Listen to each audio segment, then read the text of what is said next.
Morrison, I'm just going to ask you a few questions. What were you doing on February 2nd, 2015? You're not gonna get a word out of me. I'm innocent. I did nothing wrong. Let me think. What even happened February 2nd? Oh, I remember now. That was the day I created Jessica.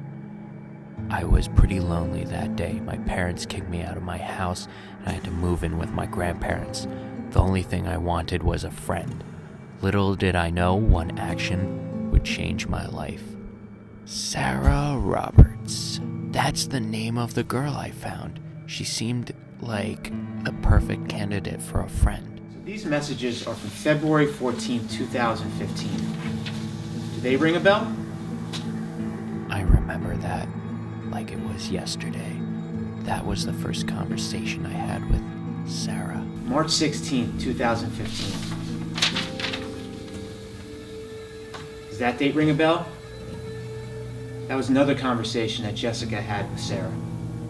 That conversation was a few weeks after Sarah and I had started talking. I didn't realize how much we had in common.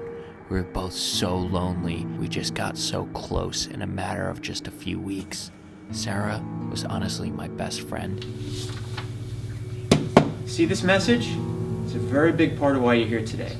This is a message where Sarah and Jessica were supposed to meet up at the park. Do you know anything about that? This was the day that I decided it was time to meet up with Sarah. I didn't care about what she would think about me, since I'm not actually Jessica.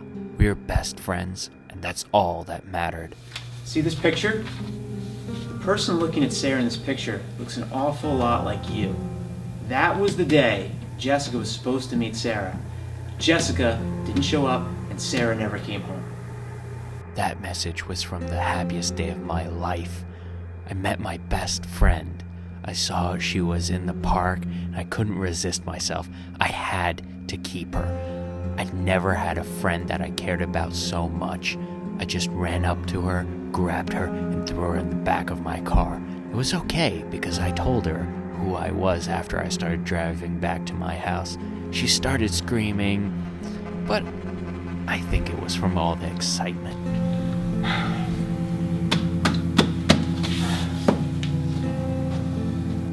Now listen, I know you took Sarah. I need to know where she is right now. I know you're the kidnapper. I traced your IP address back to your house. I know you're the kidnapper. There's no doubt about it. The only thing I need from you is to sign this statement. Right there. Got it? Sign the statement. I'm going to walk away for a little bit. When you're ready to sign it, call me. Don't take too long. I don't know what that officer is talking about. I never did anything wrong. I just met my best friend. I brought her home to hang out with me. I would never think of hurting her. I've never done anything wrong in my life.